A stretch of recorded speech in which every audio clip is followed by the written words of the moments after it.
As the title card flashed, I could immediately see my first assumption was wrong. It wasn't a cheery or slightly edited build. They never had title cards. This was either finished or just ready to leave production. The title card seemed odd. I had never seen anything like it. Instead of the usual fun font they used that popped and seemed colorful, of course to appeal more to children, it seemed more gothic. Something you would see in a horror film. The words in the title card made my heart sink farther. It had to be a joke, right? Why would someone try to scare me this terribly, though? The words read, "You nosy intern, you shouldn't have come in here," and the usual happy bubble transition that we were all used to was gone. The text just melted down the screen, almost like blood running down a wall. And it slowly faded into the show from a couple seconds of utter silence. It transitioned into one of the familiar openings, with SpongeBob slowly snoring in bed and Gary sleeping beside him on his newspaper. The blowhole of an alarm clock was there. Even the bed was. I began to feel relieved. I remembered all this from when I was a kid. It seems normal, but was it? Oh, dear God. I was wrong. Forgive me. You must forgive me. I am choked up just writing this. I wanted to forget this, but something compels me to share my story. I was expecting the blowhole to go off and SpongeBob to start his typical routine. Oh, how bad that thing annoyed me as a kid. But it didn't come. There must have been at least 3+ minutes of just SpongeBob snoring.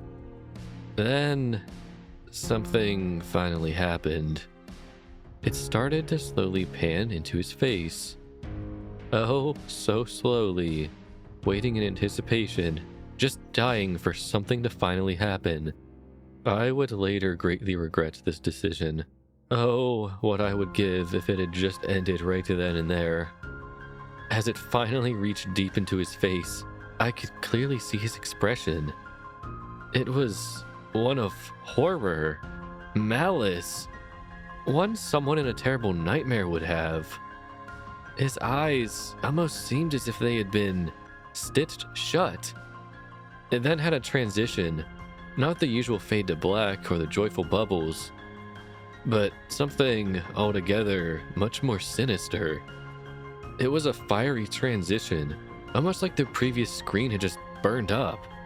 By all appearances, we were now in SpongeBob's mind, in his dream, his nightmare.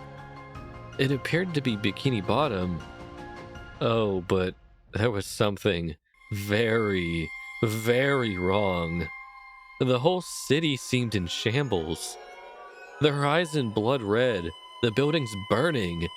SpongeBob was just walking down the road. It seemed the typical path he would normally take to the Krusty Krab. The people around him, oh dear God, I still remember it. The blood-curdling screams. At this moment, I realized that there was something very wrong. This had no appeal to children. Hell, most adults would find this a bit morbid at this point. The scream. Oh, the scream. It was of someone in great pain, being tortured, or slowly dying. A blood-curdling... Ah! At this point, I couldn't see who it was coming from.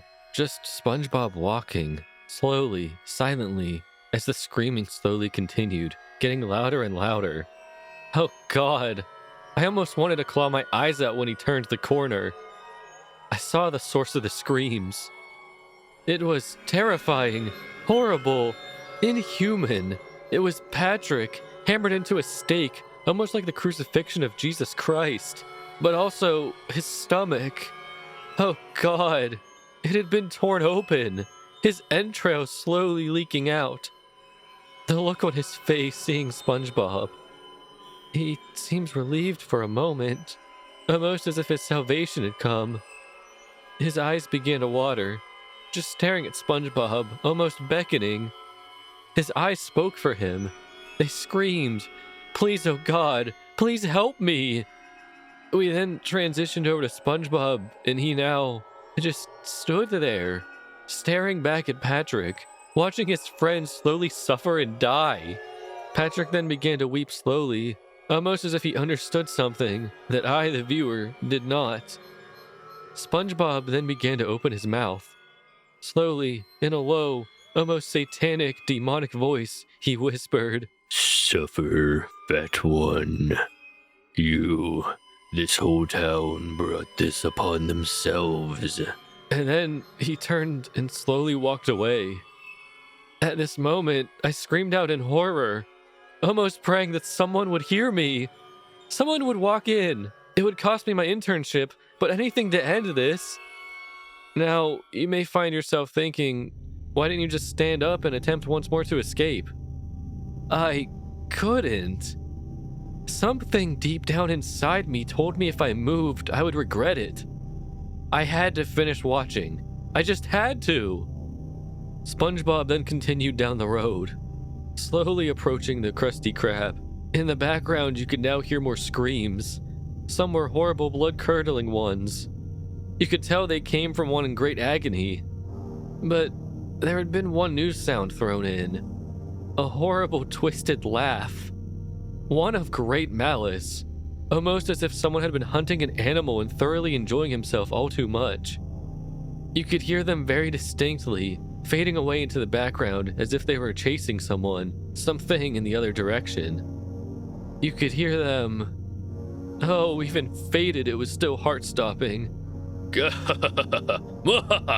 SpongeBob seemed unfazed, as if he was almost used to it. You now could slowly hear clattering behind him, slowly breaking the mind-numbing silence. It sounded almost as if something was crawling slowly toward him. SpongeBob then slowly turned, as if he expected this, and as he slowly turned, his face slowly came into view. His eyes, they changed. They no longer seemed to be his normal, happy, joyful-looking eyes. They were blood red and full of malice, hate, and anger. One would expect this face from a demon. Hell, even the devil himself would find this look fitting. I myself now slowly began to weep with no end to this horror in sight. His eyes now fixed on something. It slowly transitioned over.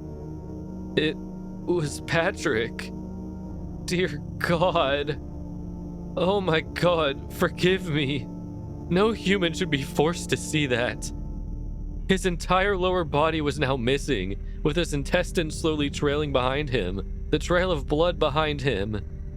What was left of his arms had huge holes in them, almost as if something had been torn out of them. The nails. Had he ripped himself off the stake? His face slowly came up. His eyes beckoned once more to SpongeBob, but this time they said something different. He slowly began to speak, and I'll never forget those words. "Kill me, please. I'm sorry. We're all sorry. Just end it, please. I can't take the pain." SpongeBob responded with a hellish tone, even worse than before. "You ask for forgiveness from me? Do you take me as your god? You will receive no divine forgiveness from me. You see, it's my job to make you suffer. Burn, fat one."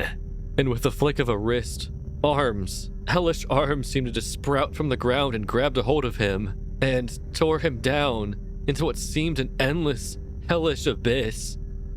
All the way down, you could hear that blood-curdling scream from before.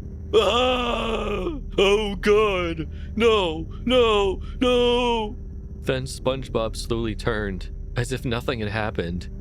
He even let out a small, evil giggle. By this point, I had almost been wishing for the same thing to happen to me, just so I wouldn't have to see this anymore. At this point, I was crying so hard I almost felt like a little girl. I felt weak, empty, as if I was about to throw up. As much as I wanted to, I just couldn't choke anything out. SpongeBob then slowly approached, finally, the doors of the Krusty Krab. The path behind him. Oh God. The usual cheery path to the entrance had stakes all along it. Into them were hammered in the corpses of our familiar favorite characters: Sandy, Mr. Krabs, Larry the Lobster, Pearl, Squidward, Mermaid Man and Barnacle Boy, Mrs. Puff, and so on. And on their faces, they all too wore that expression of utter sorrow and horror, as if they had died crying in fear of what stood before them. We then transitioned back to SpongeBob, who now reached for the door. Now something happened out of this horrible nightmarish thing I was witnessing. The whole building began to shake, almost as if during an earthquake. The only light in the room blew out, and the power went out. I was now in the dark alone, in this shaking building. I could hear my fellow interns flee, and the developers run out. Without even a second thought of where I was, you could hear their car tires squeal as they raced away. Why had they been in such a hurry to escape? I then turned back to the show, almost as if I was being forced to watch. He now stood alone in the Krusty Krab. All lights were out, and there was utter silence except for a small red glow coming from the door that usually led to the kitchen. That oh-so-familiar kitchen where SpongeBob usually stood making his delicacies. He began to slowly approach it, slowly in silence. As he reached it, he stood in front of the door, almost as if he himself didn't want to go in. Reproachfully, he slowly turned the knob and the door swung open. Oh God, how I wish I could unsee what I saw and heard. SpongeBob faced a hellish demon of indescribable horror, burning in a portal to what seemed to be hell itself. Was this the devil? Oh God, the fear that came over me in that moment as its mouth slowly opened. Did you make them suffer, son? It asked in the most hellish tone imaginable, one of extreme rage, anger, malice, hatred. SpongeBob replied, slowly saying, almost afraid to reply, Yes, Father. They cried, suffered, and burned. A feast of souls waits for you below. It replies simply, Good, son. Now back to your cage, and be gone with you. And at that moment, I finally threw up all over my lap. Something began to emerge from SpongeBob and his body almost slowly deflated. It almost seemed to be a human. A dog? Something. Oh God, I can't even find the words. It crawled toward the portal, and with a swift kick, its father kicked it into what appeared to be hell itself. Then it turned slowly and looked at me, the viewer, and slowly it mouthed something, so subtle, so quiet, but chilling to the very core. It seemed as if it was speaking to me. It said, Oh, don't worry. Your world is next. It'll suffer at your hands, as this one did at his. It slowly transitioned over to SpongeBob, or what was left of his corpse. Just skin. Oh, you'll all atone for what you have done. All of you. You're next. And with that, the computer itself slammed shut and burst into flames. As it slowly burned, I could only weep at this horror. This couldn't be real. Nick, wake up! My eyes slowly flashed open. I was in the break room on the floor. Above me stood my friend Tina, who said, Oh, thank God you're okay. You just collapsed. You've been out for about 5 minutes. My whole body was rattled, broken almost. Turning to her, I had this uncontrollable urge. Turning to Tina, I said, Don't thank God on this day. He won't save us. He has abandoned us, his abominations, his failed creations. Tina looked aghast, horrified. She ran out screaming. I quickly got up and quietly left. And here I sit, writing my story of the day, calmly. Maybe now I accept my place. And oh, I have work to do. Isn't that right, Tina?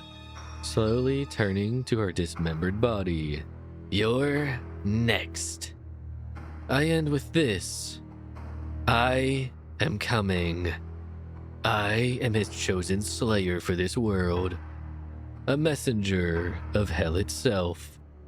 And oh, I am coming for you. Each and every one of you. And you'll never stop me. Don't try to run or hide. I'll find you.